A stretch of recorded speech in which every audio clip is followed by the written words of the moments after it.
Good morning, Knicks Nation. Today is Tuesday, the 8th day of April 2025. I hope you're all safe and healthy today on this Tuesday.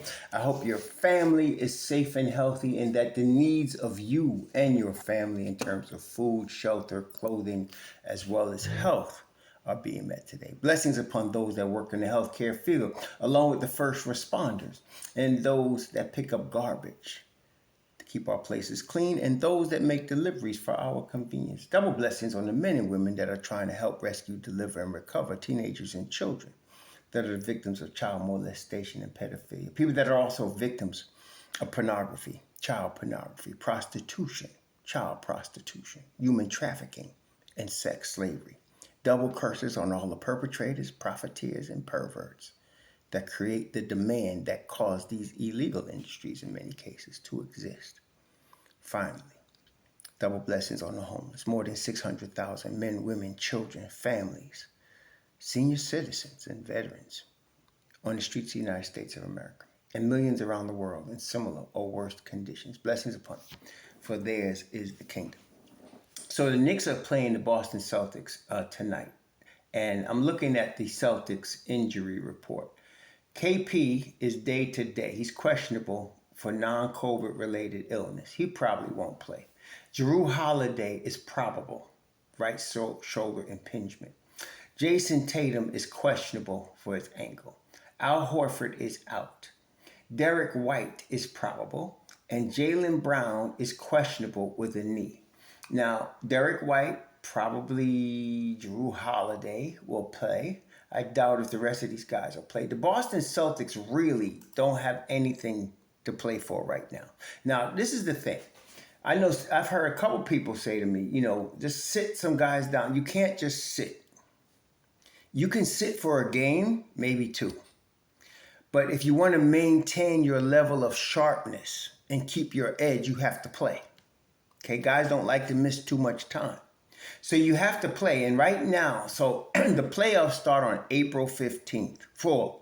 The play-in starts on April 15th. I think the playoffs start, if I'm not mistaken, around the 19th, the regular playoffs. Let me just double check that. I think they start around the 19th, the regular playoffs. The play-in starts on the 15th.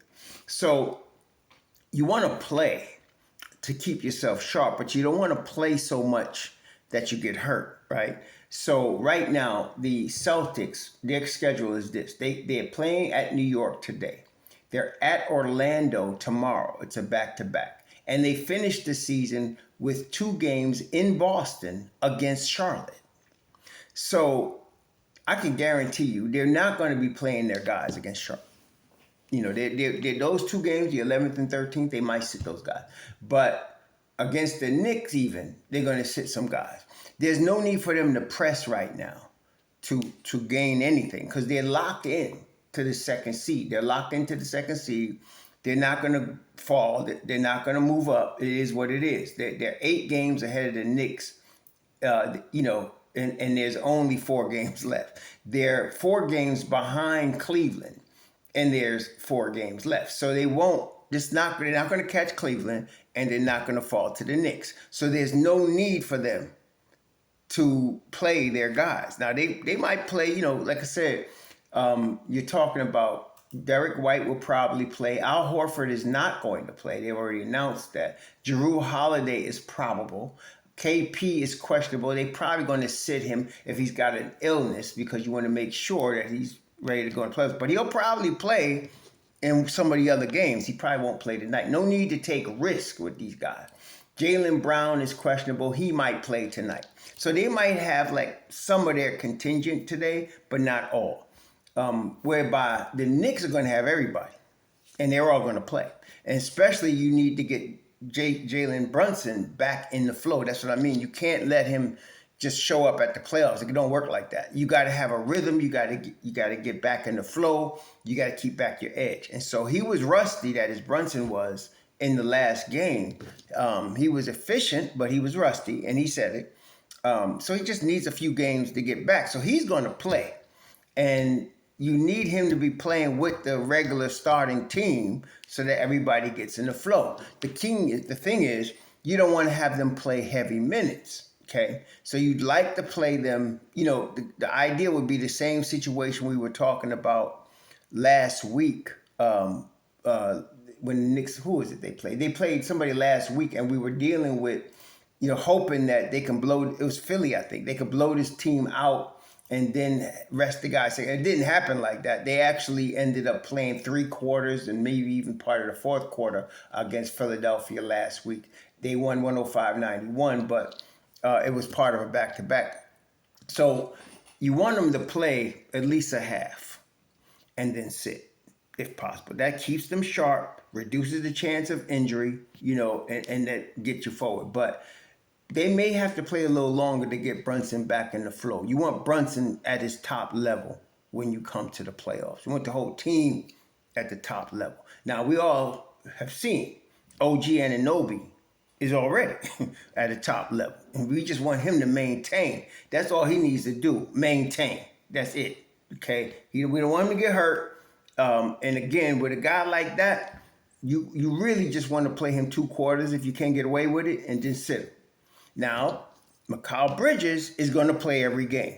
He's running a streak. He's never missed an NBA game in his whole career. So he's going to play in each of the next 4 games, at least start it. And he's probably going to play at least a quarter, maybe 2 in all them games. He may even play more than that. Guy like that just likes to play. He's going to play. So Mikal's going to play. We need Mitchell Robinson playing. We do not need Cat to play a lot. I hope he plays a half and then sits. Okay? Him and OG, we don't need them playing a lot.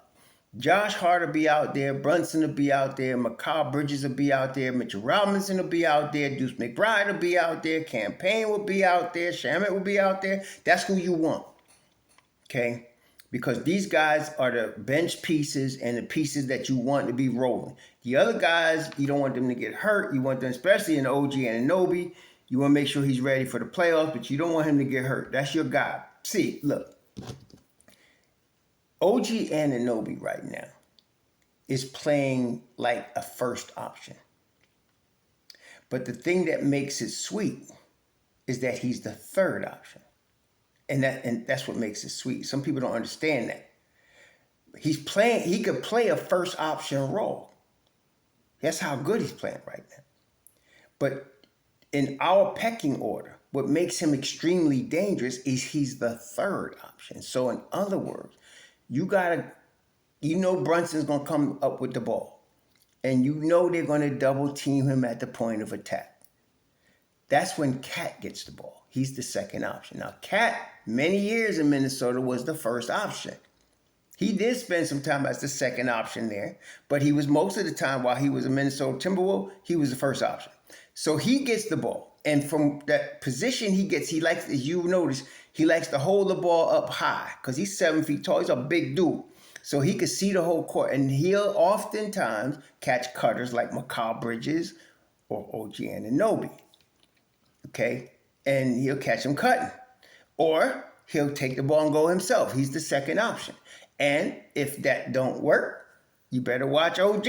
Because he catches, like I say, he'll catch OG cutting, and OG knows to cut. High IQ ball player. He's not only playing like a first option, he can handle the 3rd option role. So you got to pick your poison. And this is what you want coming into the playoffs for the offensive side of the ball, for the Knicks. You want to pick your poison type situation. Where if you let Jalen Brunson go one-on-one, you put length on him and hope he can guard, that length could guard him, like a Dyson Daniels. You hope you have somebody like that, and you could. And then you still got Cat. And then you still got OG. Last night I'm watching University of Houston lose to Florida. They were up 12. The defense was crunching. But Houston only had 2 shooters on their team. 2. And one of them 2, the number 4, I forgot his name, he was throwing up stuff because they was doubling him. And the other guy was turning the ball over. In fact, that's how the game ended. He had 2 turnovers in the last minute of the game, and that kind of was the game. And so Sampson had the defense crunching, but he needed at least one guy to be a consistent shooter, and he didn't have that. Okay? And that's why they lost the game. The Knicks are going to have their defense crunching, but we got at least 3 guys Well, we got more than that, but we got at least 3 guys in the starting unit that can shoot the rock. Okay, you got Brunson, Cat, OG, and then you still got Mikal Bridges and Josh Hart. He have his times too. Then off the bench, you got Deuce McBride, Cameron Payne, Landry Shamet. They could all shoot. So we play crunching defense, and we got some shooters too.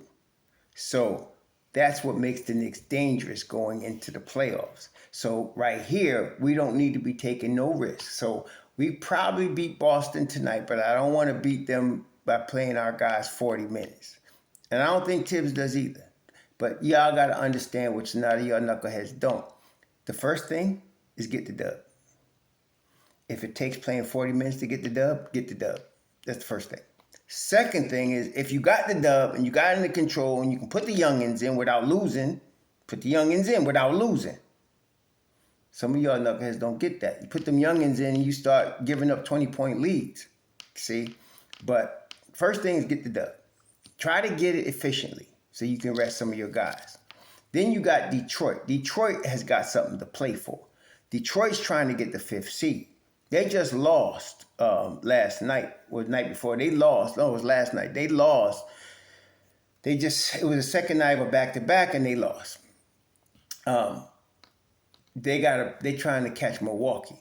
And so they got the game against them. They're going to be coming with something to play for at Detroit on Thursday.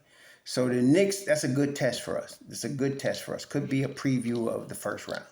But they're going to end up their season with Milwaukee. So it's going to be whoever wins in them 2 games. Probably going to take the 5th seed. So they got something to play for, so you can expect them to play. We got Cleveland in the Garden on Friday. I doubt if Cleveland plays their guys. The last 2 games, there is no need. They got to play, like I said, they might play a quarter to a half, something like that, just to stay sharp. And then they'll sit them. And then, of course, we finish the season at Brooklyn. So what I'm saying is, right now you want to keep your guys sharp by playing them, but you don't want to play them too many minutes. Boston got nothing really to play for right now. They really don't. So you might see them play their guys a half or whatever. It's almost like preseason, in this scenario. You're just rounding in for the playoffs. You want to stay sharp. You don't want nobody to get hurt, and you want to be ready to go full tilt come playoff time. So right now, the way the brackets are set up, the Knicks would either play Detroit or Milwaukee.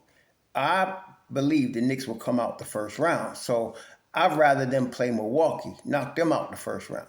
Let Detroit play Indiana, and I hope Detroit knock them out the first round. As you know, I told you I don't like some of them cats on Indiana. But that's why I'd like, it's not about, I don't think, the Detroit's tough. I ain't going to say they ain't, but it's playoffs. And Brunson, don't ever bet against Brunson. I just keep telling y'all that. Some of y'all ain't learned it yet. Don't ever bet against Jalen Brunson. Okay, so first round of the playoffs, it don't matter who it is. So I'm hoping Detroit gets the 5th seed so that they can play Indiana and beat their ass. And then we got to play Milwaukee. I have no problem with that. I'd hate to do that to Detroit in the first round.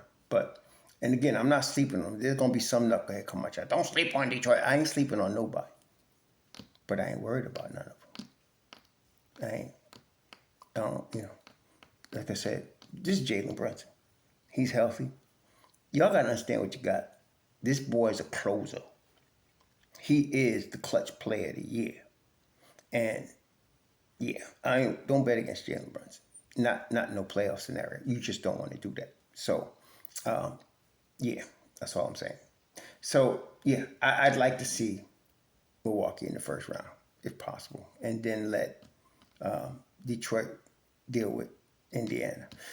Second round's a whole nother thing. Don't matter. We got to go through. It's going to either be Boston or Cleveland. And that's why we want to get full strength right now. I don't care who it is. Bring it. In fact, I'm looking forward to it. All that mess people been talking all year, let's get this on. Okay, that's all I'm saying. So coming in full strength, doing our thing. That's all I'm saying. So that's that. But right now, tonight, they're gonna play. The Knicks gonna play their full contingent. They're gonna play full strength. Boston probably won't. And then Thursday, they're gonna play their full contingent. Detroit's gonna play full strength. And then Friday is when it starts to slack off. You know, you can slack off a little bit on Friday. You play guys a half. Even if you lose, it don't matter. You play your guys a half. You play your guys, a couple quarters, sit them down. Play the youngins. That's when you're supposed to see Kolick and Beauchamp and all of them come in. Then against Brooklyn, same thing. You're going to play Jalen Brunson. You're going to play Mikal Bridges for different reasons, but they're going to play. And you play them at least a half, and then you bring the youngins in.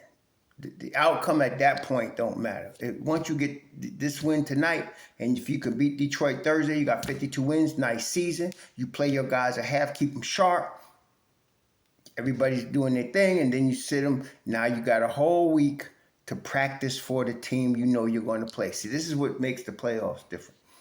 You got a whole week to prepare for one team that you got a 7-game series about. And then during the course of the series, you're going to make adjustments. Okay, so that's a whole different season, a whole different level of league game. So if it's Detroit or if it's Milwaukee, it's going to be one of them two. So you got a whole week to get them ready. Plus, you got a whole week to get all your little ailments and bumps and bruises, try to get some treatment, get some recovery. And then you're going to play them at home. Whoever it is, you're going to be at Madison Square Garden for the first 2 games.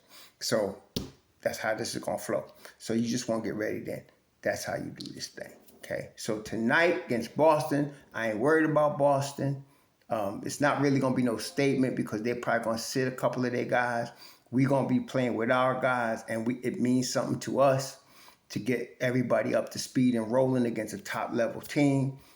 I expect the Knicks to do that and then come in Thursday and have to battle in Detroit against a very hungry, very determined young Pistons team. But for tonight, got to do this Boston thing. Let's enjoy it. Nobody get hurt. Y'all enjoy the game. Shalom.